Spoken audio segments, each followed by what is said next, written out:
La Bible en un an, le 2 septembre, le livre d'Ézéchiel, chapitre 21, verset 13, au chapitre 22, verset 31, le livre des psaumes, chapitre 46, versets 1 à 12, le livre des proverbes, chapitre 22, versets 7 et 8, la seconde épître de Paul aux Corinthiens, chapitre 1, verset 12, au chapitre 2, au verset 4.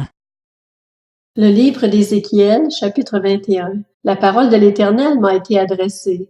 Fils de l'homme, prophétise. Tu diras, voici ce que dit le Seigneur. Annonce l'épée, l'épée. Elle est aiguisée, elle est bien polie.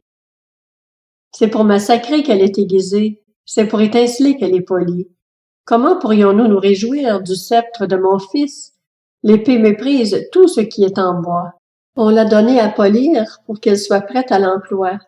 Elle est aiguisée, l'épée. Elle est polie pour armer la main du tueur. Crie et lamente-toi, fils de l'homme, car elle est utilisée contre mon peuple, contre tous les princes d'Israël.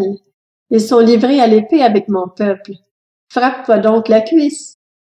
Oui, c'est la mise à l'épreuve. Et que se passera-t-il si même le sceptre méprisé n'est plus là, déclare le Seigneur, l'Éternel. Quant à toi, fils de l'homme, prophétise, frappe des mains, et les coups d'épée redoubleront, tripleront. C'est l'épée du carnage, l'épée du grand carnage, l'épée qui doit les poursuivre pour que les cœurs se liquéfient, que les chutes se multiplient.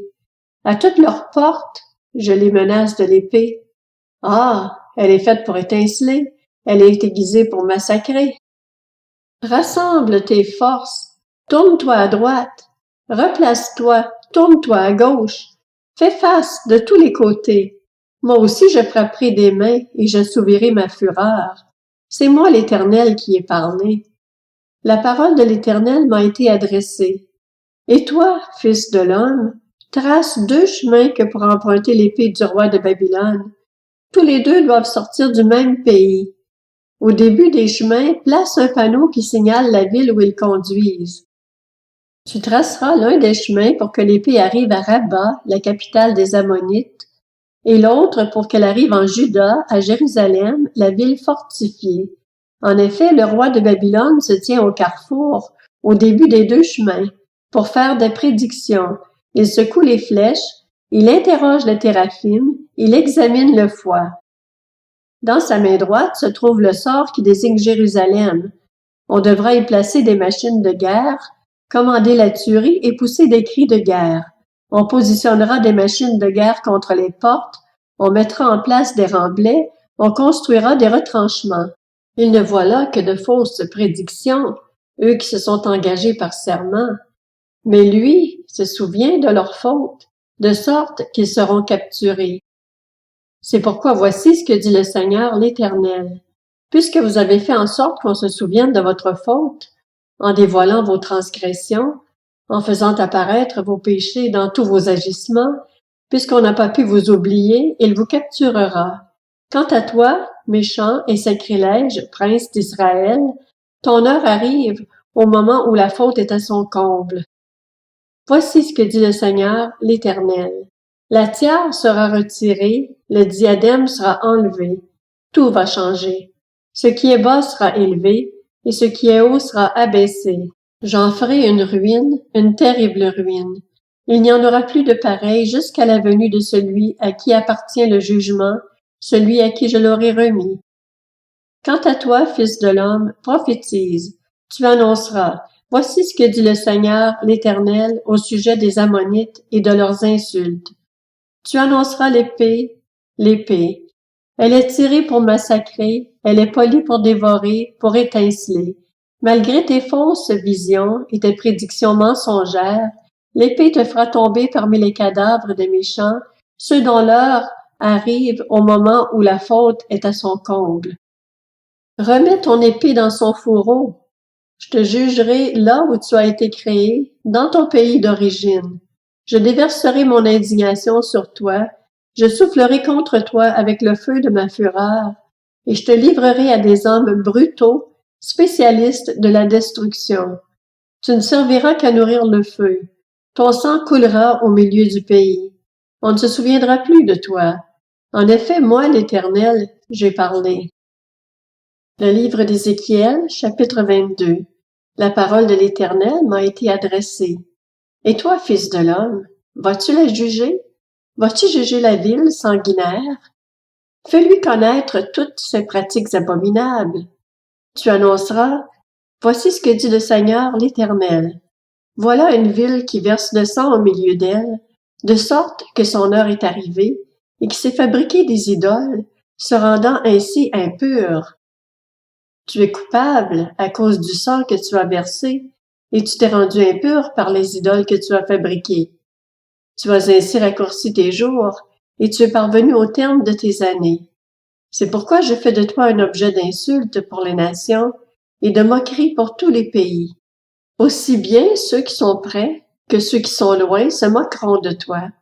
Ta réputation est salie, et tu es pleine de troubles. Chez toi, les princes d'Israël profitent de leur pouvoir pour verser le sang. Chez toi, on méprise père et mère, on maltraite l'étranger, on opprime l'orphelin et la veuve. Tu méprises ce qui m'est consacré, tu violes mes sabbats. Chez toi, on s'adonne à la calomnie pour verser le sang.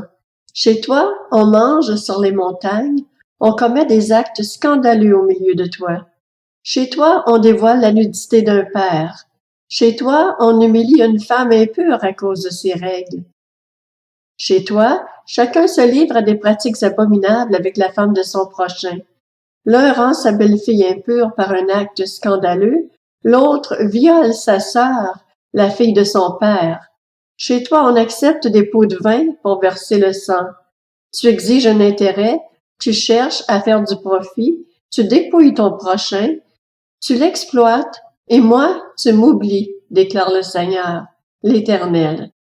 Je vais frapper des mains à cause de tes profits malhonnêtes et du sang versé au milieu de toi. Ton cœur résistera-t-il? Tes mains auront-elles de la force lorsque j'interviendrai contre toi? Moi, l'Éternel, j'ai parlé et j'agirai. Je t'éparpillerai parmi les nations, je te disperserai dans divers pays, et je mettrai fin à l'état d'impureté qui est le tien. Tu t'es sali toi-même aux yeux des nations, mais tu reconnaîtras que je suis l'Éternel. La parole de l'Éternel m'a été adressée. Fils de l'homme, la communauté d'Israël s'est transformée en impureté pour moi. Ils ne sont tous que du bronze, de l'étain, du fer ou du plomb dans le four. Ce n'est que de l'argent impur. C'est pourquoi voici ce que dit le Seigneur, l'Éternel. Puisque vous vous êtes tous transformés en impureté, je vais vous rassembler au milieu de Jérusalem. Tout comme on rassemble l'argent, le bronze, le fer, le plomb et l'étain au milieu du four, et qu'on y attise le feu pour les faire fondre, je vous rassemblerai dans ma colère et dans ma fureur, et je vous déposerai là pour vous faire fondre. Je vous entasserai et j'attiserai contre vous le feu de ma fureur, si bien que vous fondrez au milieu de Jérusalem.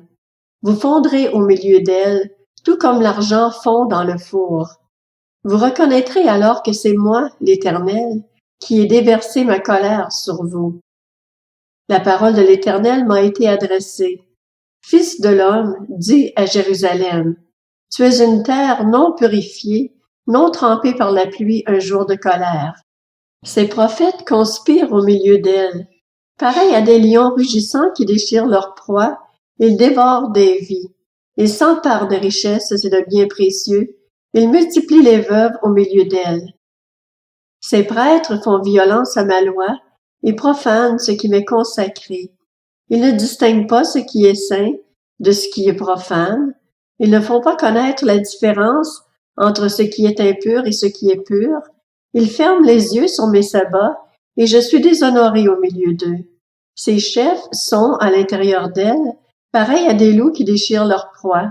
Ils versent le sang, ils font disparaître des vies afin de faire des profits malhonnêtes.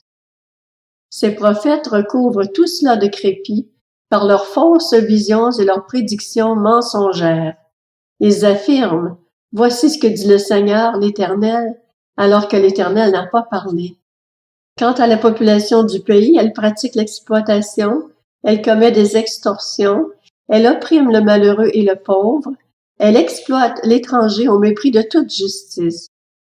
Je cherche parmi eux quelqu'un qui construise un mur, qui se tienne à la brèche devant moi en faveur du pays, pour que je ne détruise pas, mais je ne trouve pas.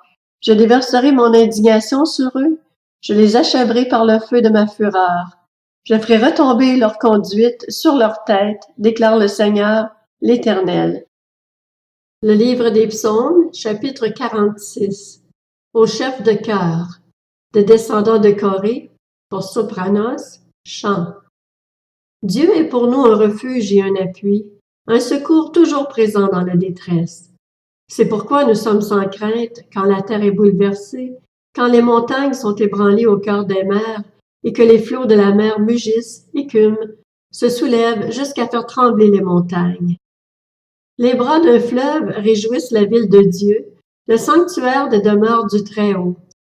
Dieu est au milieu d'elle, elle n'est pas ébranlée. Dieu la secourt dès le point du jour. Des nations s'agitent, des royaumes sont ébranlés. Il fait entendre sa voix et la terre tombe en défaillance.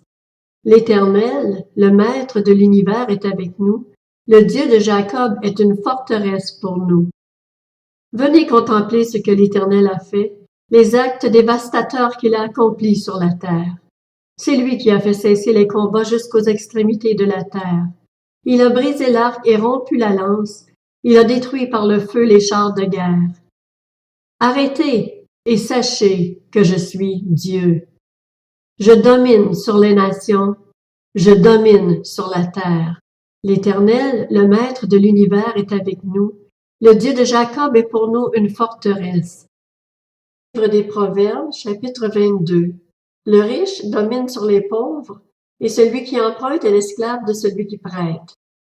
Celui qui sème l'injustice moissonnera le malheur, et le bâton de sa colère sera brisé. La seconde épître aux Corinthiens, chapitre 1. En effet, voici notre sujet de fierté et le témoignage de notre conscience. Nous nous sommes conduits dans le monde, et plus particulièrement vis-à-vis de vous, avec la sincérité et la pureté qui viennent de Dieu, non pas avec une sagesse humaine, mais avec la grâce de Dieu. Nous ne vous écrivons rien d'autre que ce que vous lisez et comprenez, et j'espère que vous comprendrez complètement, puisque vous l'avez déjà compris en partie, que nous sommes votre sujet de fierté, de même que vous serez aussi le nôtre le jour du Seigneur Jésus. C'est avec cette assurance que je voulais d'abord aller chez vous, afin que vous puissiez avoir une double grâce. Je voulais passer chez vous, en me rendant en Macédoine, puis revenir de la Macédoine chez vous, avec l'espoir d'être soutenu par vous pour mon voyage en Judée. En formant ce projet, ai-je donc fait preuve de légèreté? Ou bien mes décisions sont-elles purement humaines, de sorte qu'il y aurait en moi à la fois le oui et le non? Aussi vrai que Dieu est fidèle, la parole que nous vous avons adressée n'a pas été oui et non. En effet, le Fils de Dieu, Jésus-Christ, que nous avons prêché au milieu de vous, Sylvain, Timothée et moi, n'a pas été oui et non. Au contraire, en lui, il n'y a que le oui. En effet, pour toutes les promesses de Dieu, c'est en lui que se trouve le oui, et c'est donc aussi par lui que nous disons Amen à Dieu pour sa gloire. Or, celui qui nous a fermis avec vous en Christ et qui nous a consacrés par son onction, c'est Dieu. Il nous a aussi marqués de son empreinte et a mis l'Esprit comme un gage dans notre cœur.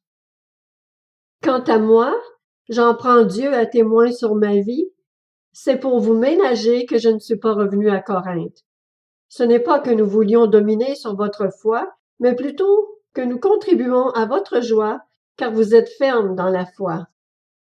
La seconde épître aux Corinthiens, chapitre 2. J'ai donc décidé en moi-même de ne pas retourner chez vous dans la tristesse.